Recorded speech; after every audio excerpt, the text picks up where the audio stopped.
محترم بزرگوں، نوجوان دوستوں، پیارے بچوں اور گھر میں بیٹھ کر سننے والی میری ماں اور بہنوں، السلام علیکم ورحمۃ اللہ وبرکاتہ۔ محترم حضرات، ہم جب ہمارے اطراف و اکناف پر نظر ڈالتے ہیں، دنیا کے حالات پر نظر ڈالتے ہیں، ہمارے اپنے وطن عزیز ہندوستان کے حالات پر نظر ڈالتے ہیں، تو ایسے لگتا ہے کہ کالے بادل آسمان پر منڈلا رہے ہیں۔ لیکن ہمیں ان حالات سے گھبرانے کی، ان حالات سے پریشان ہونے کی کوئی ضرورت نہیں ہے۔ اس لیے نہیں ہے کہ اس سے بھی بدتر حالات تھے امت مسلمہ پر، اور امت اس حالات سے نکل کر پھر سے سرفراز ہوئی۔ تاریخ کا مطالعہ جب ہم کرتے ہیں، ہسٹری کی کتابوں کو جب ہم پڑھتے ہیں، تو آپ کو معلوم ہونا چاہیے کہ چنگیز خان جو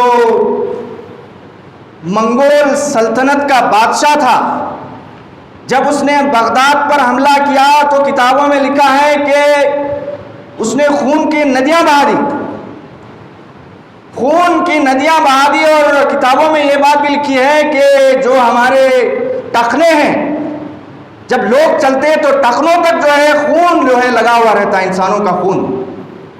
اتنا جبر اور اتنا ظلم چنگیز خان نے کیا۔ اور پھر ہم پڑھتے ہیں تاریخ میں یہ بھی کہ چنگیز خان کی جو نسل تھی، دوسری یا تیسری پیڑھی، وہ اسلام قبول کر لیتی ہے اور مسلمان ہو جاتی ہے۔ ہندوستان میں جو آپ تاج محل دیکھتے ہیں، یہ انہی کی نسل کے لوگوں نے بنایا ہے، جن کو ہم مغل کہتے ہیں۔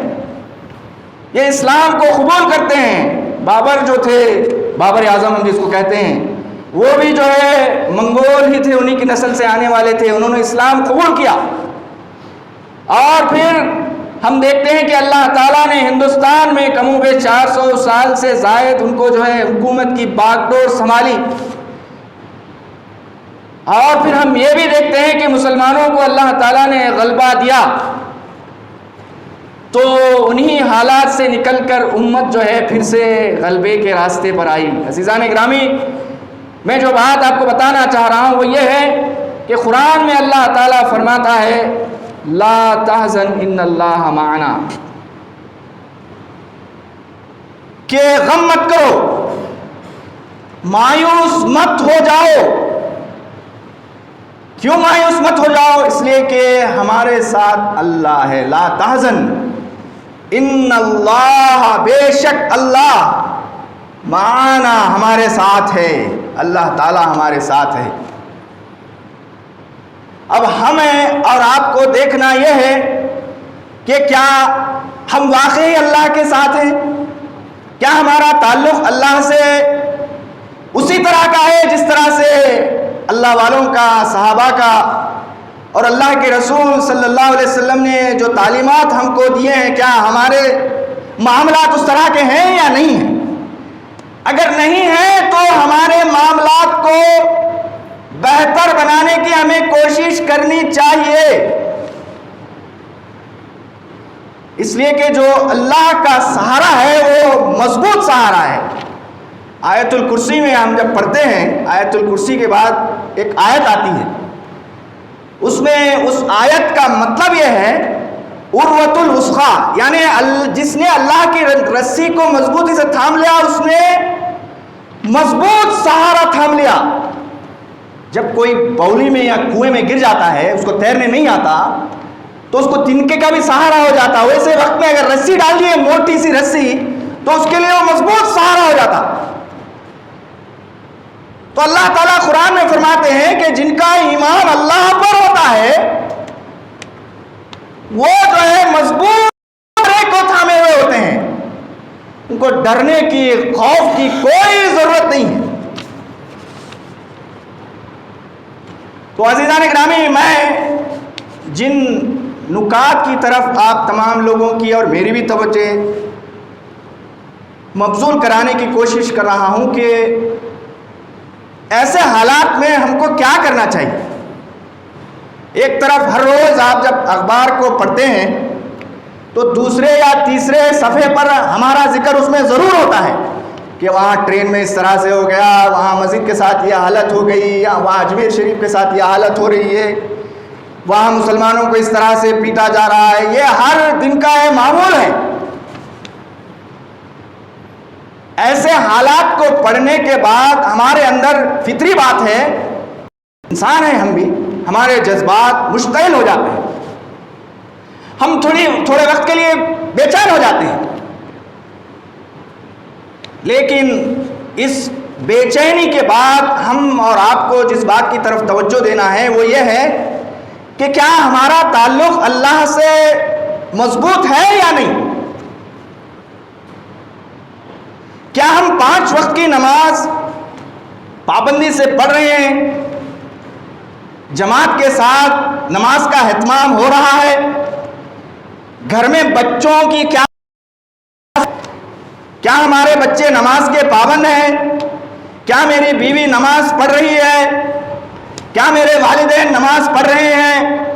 کیا میرے محلے کے نوجوان اللہ والے ہیں؟ اللہ سے ہمارے نوجوانوں کا تعلق کیسا ہے؟ ہمارے بزرگوں کا تعلق کیسا ہے؟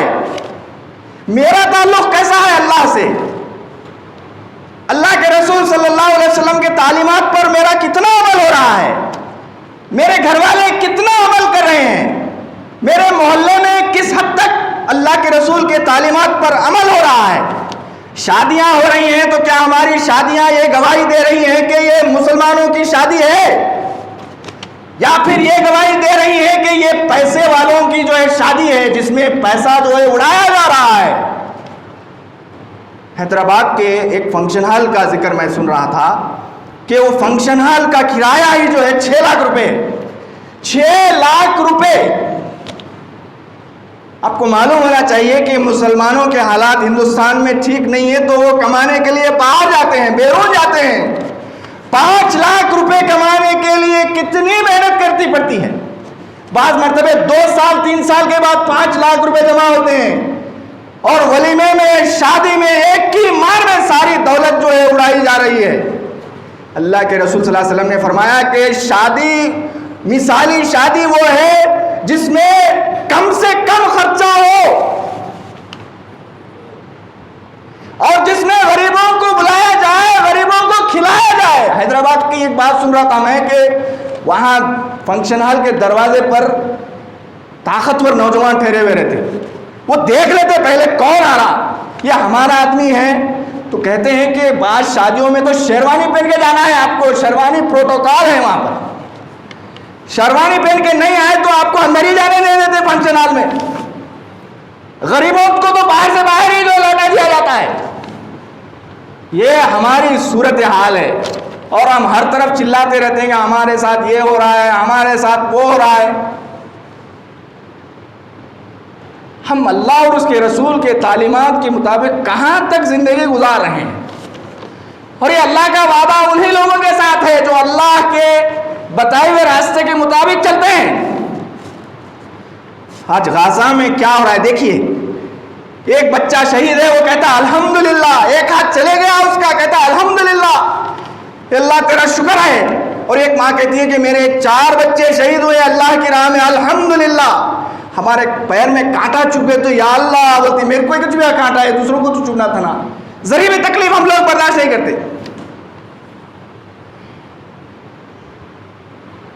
تو عزیزوں، میں جس بات کی طرف آپ کی توجہ چاہ رہا تھا وہ یہ ہے، قرآن میں اللہ تعالیٰ فرماتا ہے کہ تلک الایام نداولها، کہ انسانوں کے درمیان میں بعض انسانوں کو اللہ تعالیٰ حکومت دے جاتا ہے کبھی کبھی، اور یہ حکومت جو ہے ہمیشہ ہمیشہ رہتی۔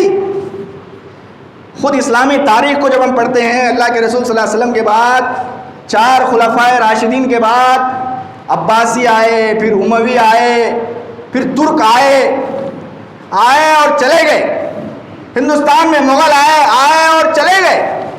یہ حکومت جو ہے ہمیشہ ہمیشہ نہیں رہتی، یہ انسانوں میں بھی جو ہے یہ عروج اور زوال ہوتے ہی رہتا ہے۔ یہ اللہ کا نظام ہے، یہ اللہ کی سنت ہے۔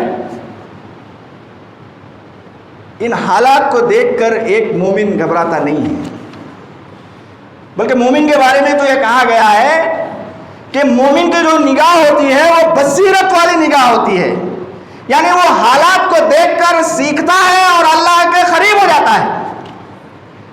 وہ اجلے کو دیکھ کے اچھلے، پیلے کو دیکھ کے پھسلے، ہرے کو دیکھ کے ہلے، ایسا نہیں ہوتا مومن۔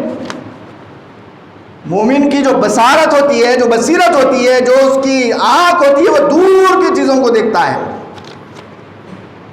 وہ اجلے کو دیکھ کے اچھلتا نہیں اور پیلے کو دیکھ کے پھسلتا نہیں۔ ایموشنل امبیلنس جس کو ہم کہتے ہیں وہ نہیں رہتا ایک سچے مومن کے اندر، وہ ثابت رہتا ہے، ثابت سٹیبل رہتا ہے۔ عزیزان اکرامی، میں دو باتوں کی طرف آپ تمام کی توجہ چاہتا ہوں۔ آج کے اس خطبے سے میں صرف دو ہی باتیں آپ کو بتانا چاہتا ہوں۔ ایک یہ ہے کہ ہندوستان میں ہم ہی نہیں رہ رہے ہیں، یہاں پر بہت سے قوم جو ہے یہاں زندگی گزار رہے ہیں۔ ایسا نہیں ہے کہ ہم ہی یہاں مظلوم ہیں، سارے جو ہے خوشحال، ایسا نہیں ہے، کئی اور بھی لوگ ہیں جو مظلوم ہیں یہاں پر۔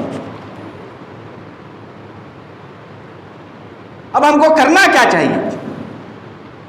قرآن اور حدیث کی روشنی میں ہم کو جو تعلیم دی گئی ہے، میں انہی نکات کی طرف، انہی پوائنٹس کی طرف آپ کی توجہ کرتے ہوئے میں اپنی بات کو ختم کرتا ہوں۔ ہم کو کرنے کے دو کام ہیں، اب صرف دو کام ہیں ہم کو کرنے کے۔ ایک ہے اخلاقی برتری، ہمارے اخلاق کو ہم سنواریں، ہمارے کریکٹر کو ہم جو ہے صحیح کریں، سدھاریں۔ ہمارے محلے میں دیکھیں کہ کتنے بوڑھے بزرگ ہیں جن کا کوئی پرسان حال نہیں ہے، جن کو کوئی دیکھنے والا نہیں ہے، جائیں دیکھیں ان کو، ان کی خدمت کا انتظام کریں۔ ہمارے چاچا دادا ہوتے تھے حسین خان صاحب، عبد القادر صاحب مرحوم ہمیشہ جو ہے ان کے قصے سنایا کرتے تھے۔ کہتے ہیں کہ وہ ہمارے چاچا دادا جو تھے وہ جو ہے نا، اس وقت ٹی بی کی بیماری اگر کسی کو ہو جاتی، میں آج سے 50-60 سال پہلے کی بات بول رہا ہوں، ٹی بی کی بیماری اگر کسی کو ہو گئی تو لوگ چھینا تو دور، گھر کے سامنے سے بھی نہیں گزرتے تھے۔ تو ایسے ٹی بی کے پیشنٹس کا جو ہے علاج کا انتظام کرتے تھے وہ بزرگ حضرات، اور ان کے اخلاق سے، ان کے کردار سے لوگ متاثر ہوتے اور جو ہے دین کی طرف آتے۔ دعوت اس کو بولتے، دعوت کا مطلب یہ ہے کہ لوگوں کو آپ اپنے کردار سے، اپنے اخلاق سے، اپنے معاملات سے اللہ کے دین کی طرف بلائیں، اللہ سے ان کو جوڑیں، اللہ کے رسول صلی اللہ علیہ وسلم کی تعلیمات کی طرف ان کو کھینچیں۔ یہ ہے دعوت۔ دعوت صرف یہی نہیں ہے کہ آپ گھر کو جائیں، دستک دیں، بلائیں، نماز کی دعوت دیں، یہ بھی دعوت کا ایک طریقہ ہے۔ اور بعض مرتبہ دعوت کو مطلب دینے کے بعد بھی نہیں آئے تو ہم لوگ کیا بولتے؟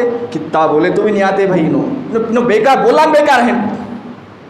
خالی یہ بولنا نہیں ہوتا دعوت۔ معاملات، ہمارے معاملات، کوئی جو ہے قرضوں میں مبتلا ہے، میرے پاس پیسہ ہے، میں دے سکتا ہوں پیسہ، تو مجھے دینا چاہیے، یہ ہے دعوت۔ ایسے دعوت سے ہی جو ہے لوگ اسلام قبول کیے ہیں۔ ملیشیا کے بارے میں، انڈونیشیا کے بارے میں، برونائی کے بارے میں جب تاریخ ہم پڑھتے ہیں تو تاریخ میں یہ بات آتی ہے کہ وہاں کے لوگ، پوری قوم اسلام قبول کری، ملے جو قوم ہے پوری قوم اسلام قبول کری۔ کیسا اسلام قبول کری؟ تو تاریخ کی کتابوں میں آتا ہے کہ وہاں پر یمن سے کچھ مسلمان کاروباری حضرات، مسالے بیچنے والے، لکڑیاں بیچنے والے، کپڑے بیچنے والے کاروباری حضرات جب وہاں پر آئے تو کاروبار جو کرتے تھے ایمانداری کے ساتھ کرتے تھے، اور ان کے بارے میں کتابوں میں لکھا ہوا ہے کہ جب ان کو دیکھتے لوگ تو ان کو اللہ یاد آتا تھا، اللہ یاد آتا تھا ان کو۔ ارے یہ آدمی معمولی آدمی نہیں ہے، یہ جو ہے اللہ والا آدمی ہے، یہ اچھی بات کرتا ہے، ان کے ساتھ بیٹھے تو سکون ملتا ہے، ہمارا ایسا لگتا ہے کہ اللہ سے ہمارا تعلق، ہمارا کنیکشن اسٹرانگ ہو گیا ہے۔ ہم دیکھتے ہیں کہ بادشاہ وہاں کا اسلام قبول کرا، اس کے بعد پوری جو رعایا ہے، ہندوستان، پاکستان، بنگلہ دیش کے بعد سب سے زیادہ اگر آبادی مسلمانوں کی ہے تو وہاں ہے۔ کیسے اسلام قبول کیا وہاں کے لوگوں نے؟ اخلاق سے، کردار سے، معاملات سے۔ آج بھی ہم کو ہمارے کریکٹر، ہمارے اخلاق کو بہتر بنانا ہے، ہمیں دیکھیں تو لوگ جو ہیں یہ کہیں کہ بھائی مسلمان تو جو ہے ایسا ہوتا ہے. غیر مسلم بھائیوں کو آپ دیکھ لیجئے، بڑے سے بڑے لیڈر کو بھی دیکھ لیجئے، شراب کے بغیر، کباب کے بغیر ان کے کوئی کام نہیں ہوتے. لیکن مسلمان کو دیکھ لیجئے آپ، مسلمان ان چیزوں میں رہتا ہی نہیں.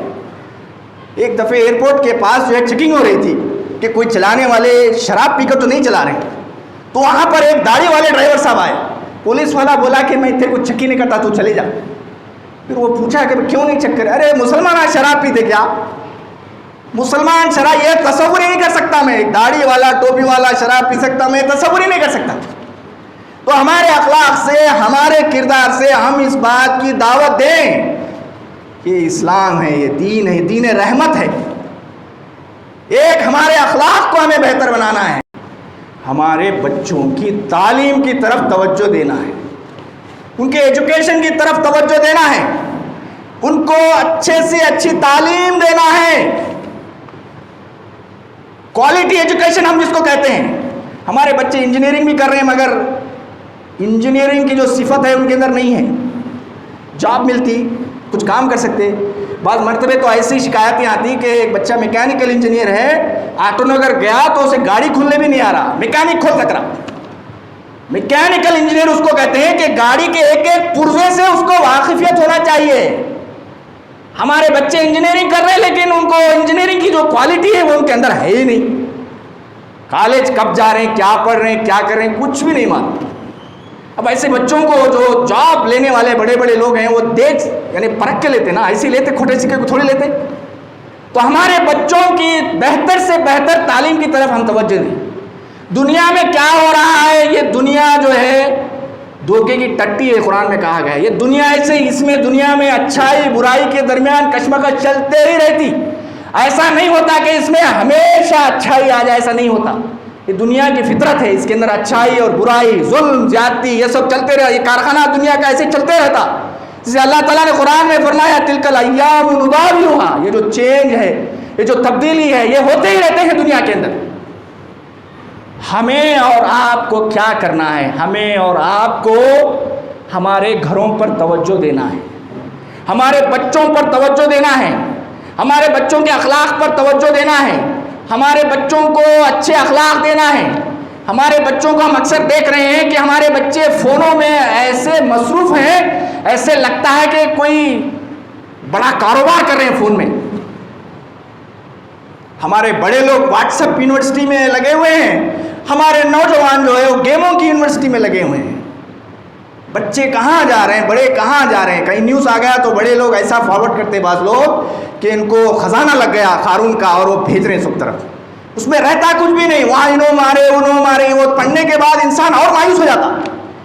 ایسے میسیجز کو فارورڈ کرنا بند کیجئے. میں تو کہتا ہوں کہ یہ واٹس ایپ یونیورسٹیز کوئی بند کر دیجئے. آپ اپنے گھر پر اپنے بچوں پر توجہ دیجئے، ان کے بہتر اخلاق کی طرف، ان کی بہترین تعلیم کی طرف توجہ دلائیے. اگر آپ یہ کام کریں گے تو آگے چل کر ہمارے بچے اس ملک کو کچھ دینے والے بنیں گے، ورنہ ہم لینے والے ہی رہیں گے ہمیشہ. بڑے بڑے ڈاکٹرز ہمارے ہونا چاہیے، بڑے بڑے انجینئرز ہمارے ہونا چاہیے تاکہ وہ ہندوستان کی خدمت کرنے والے بنیں. ہمارے درمیان کوئی ہے ہی نہیں اس قابل. ایک دفعہ جو ہے ہمارے جو اپوزیشن پارٹی کے لیڈر ہیں راہل گاندھی صاحب علی گڑھ مسلم یونیورسٹی کو گئے. علی گڑھ مسلم یونیورسٹی میں انہوں نے تقریر کی تو وہاں پر ایک نوجوان مسلم لڑکی نے کھڑا اور کہا کہ ہندوستان کا مسلم وزیر اعظم کب بنے گا؟ When we will see a Muslim Prime Minister in India. اس وقت منموہن سنگھ صاحب جو ہے وزیر اعظم تھے. تو انہوں نے کہا منموہن سنگھ جو وزیر اعظم ہیں وہ اس بنیاد پر نہیں ہے کہ وہ سکھ ہیں، وہ اس بنیاد پر ہیں کہ ان کے اندر قابلیت ہے، قابل ہے. وہ اکنامکس کے بڑے پروفیسر تھے اس وقت جب ہندوستان کی معاشی حالت ڈگمگا رہی تھی. اس وقت انہوں نے ہندوستان کو بچایا. تو مسلمانوں میں بھی اگر اس قابل لوگ رہیں گے، یہاں مذہب کی بنیاد پر نہیں ہو رہا، قابلیت کے بنیاد پر انتخاب ہوتا ہے. قابل بنو، اپنے آپ کو قابل بناؤ.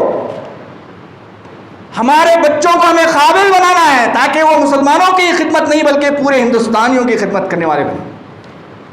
عزیزان گرامی، علامہ اقبال کا ایک مشہور شعر ہے، وہ کہتے ہوئے میں اپنی بات کو ختم کرتا ہوں، جس میں علامہ اقبال علیہ رحمہ نے کہا تھا کہ یقین محکم یعنی ایسا ایمان کے جو نہ ڈگمگائے، یقین محکم عمل پہ ہم، عمل والے ہم لوگ، اور پھر آخر میں کہا محبت فاتح عالم۔ یہ جو نفرت کا بازار گرم ہے ہندوستان کے اندر، ہمارے ساؤتھ میں یہ چیز ہے لیکن نارتھ میں ہم دیکھتے ہیں کہ بہت زیادہ ہے نفرت کا بازار۔ یہ ہندو مسلم کا یہ نفرت کا جو بازار چل رہا ہے زیادہ دن نہیں چلے گا۔ اللہ کی رحمت جلال میں آتی ہے جب فرعون جو ہے اپنے پورے عروج پہ ہوتا ہے، اللہ کی رحمت جلال میں آتی ہے اور فرعون کی حالت یہ ہوتی ہے کہ اس کو سمندر کا پانی بھی پھینک دیتا ہے نکال کر، اور وہ ساری انسانیت کے لیے ایک مثال بن کر میوزیم میں اس کی لاش رہتی ہے۔ علامہ اقبال علیہ رحمہ نے کہا محبت فاتح عالم، انسانوں سے محبت کرو، انسانوں کے کام آؤ۔ اللہ کے رسول صلی اللہ علیہ وسلم نے فرمایا لا یرحم الناس من لا یرحم اللہ، جو زمین پر رہنے والی مخلوق پر رحم نہیں کرتا، آسمان والا اس پر رحم نہیں کرتا۔ حضران وطن ہیں، ان سے ہمیں محبت کرنا ہے۔ ایک جگہ اللہ تعالیٰ قرآن میں فرماتے ہیں ادفع باللتی ہی احسن، دفع کرو برائی کو اچھائی سے۔ وہ مارتے ہیں، وہ جانتے نہیں ہیں اسلام کیا ہے، ان کو دین کے بارے میں کچھ نہیں معلوم، ان کو کسی نے زہر کی گولی ان کے دماغ میں ڈالی ہے، وہ گھل رہی ہے اور یہ کام کر رہے ہیں۔ اگر ہم محبت سے کام کریں گے، محبت فاتح عالم، کہا گیا کہ جو محبت سے جو ہے جہاد زندگانی میں، جہاد کہتے ہیں جد و جہد کو، یہ جو زندگی کی جد و جہد ہے اس میں علامہ اقبال کہتے ہیں جہاد زندگانی میں یہی ہے مردوں کی شمشیریں۔ کیا ہے مردوں کی شمشیریں؟ مردوں کی تلوار کیا ہے؟ یقین محکم، ہمارا یقین ایسا ہو کہ جو ہے مضبوط دیوار کی طرح، مضبوط عمارت کی طرح، عمل پہ ہم، اور عمل ہمارا ایسا ہو ہماری شادیاں دیکھ کر لوگ کہیں سبحان اللہ کتنی آسان زندگی ہے اسلام میں، ہمارے معاملات دیکھیں تو یہ مسلمان کتنا اچھا ہے، جو ہے یہ رحمت ہے ہمارے لیے۔ حضرت ابوبکر صدیق رضی اللہ تعالیٰ عنہ کے حوالے سے ایک بات آتی ہے، جب قریش کے لوگ اسلام لانے والے مسلمانوں پر ظلم کر رہے تھے تو حضرت ابوبکر صدیق جو ہے مکہ چھوڑ کر جانے کا ارادہ کرتے ہیں اور جاتے رہتے ہیں مکہ چھوڑ کر، تو وہاں قریش کا ایک سردار جو مشرک ہوتا ہے وہ کہتا ہے کہ آپ کہاں جا رہے ہیں؟ وہ کہتے ہیں کہ ہمارے اوپر ظلم ہو رہا ہے، اب ہم یہاں نہیں رہ سکتے، ہم جا رہے ہیں چھوڑ چھاڑ کر۔ تو وہ جو مشرک ہوتا ہے وہ گواہی دیتا ہے آپ جیسے اچھے لوگ جائیں گے تو مکے کا کیا حال ہوگا، آپ نہیں جا سکتے، میں آپ کو جانے نہیں دوں گا، آپ واپس چلیے۔ تو ہمارے اخلاق بھی ایسے ہونے چاہیے، مضبوط اخلاق، یقین محکم، عمل پہ ہم، محبت فاتح عالم، جہاد زندگانی میں یہی ہے مردوں کی شمشیریں۔ عزیزان گرامی، آخر میں وہ حدیث جو میں پڑھا تھا اس کے طرف آپ کی توجہ دلاتے ہیں میں اپنی بات کو ختم کرتا ہوں۔ اللہ کے رسول صلی اللہ علیہ وسلم نے فرمایا یہ دنیا کی جو زندگی ہے، الدنیا مزرعۃ الآخرہ، دنیا کی جو زندگی ہے وہ آخرت کی کھیتی ہے، یہاں آپ جس طرح کی بیج بوئیں گے آخرت میں اسی کا پھل آپ پائیں گے۔ تو گویا یہ دنیا کی جو زندگی ہے یہ نیک عمل کرنے کے لیے اللہ تعالیٰ نے ہم کو دیا ہے، مہلت دی ہے۔ اللہ تعالیٰ سے دعا ہے ربنا آتنا فی الدنیا حسنۃ وفی الآخرۃ حسنۃ وقنا عذاب النار۔ اللہ سے دعا ہے کہ اللہ تعالیٰ ہمیں دنیا بھی بہترین عطا فرمائے اور آخرت بھی ہم سب کو بہترین عطا فرمائے۔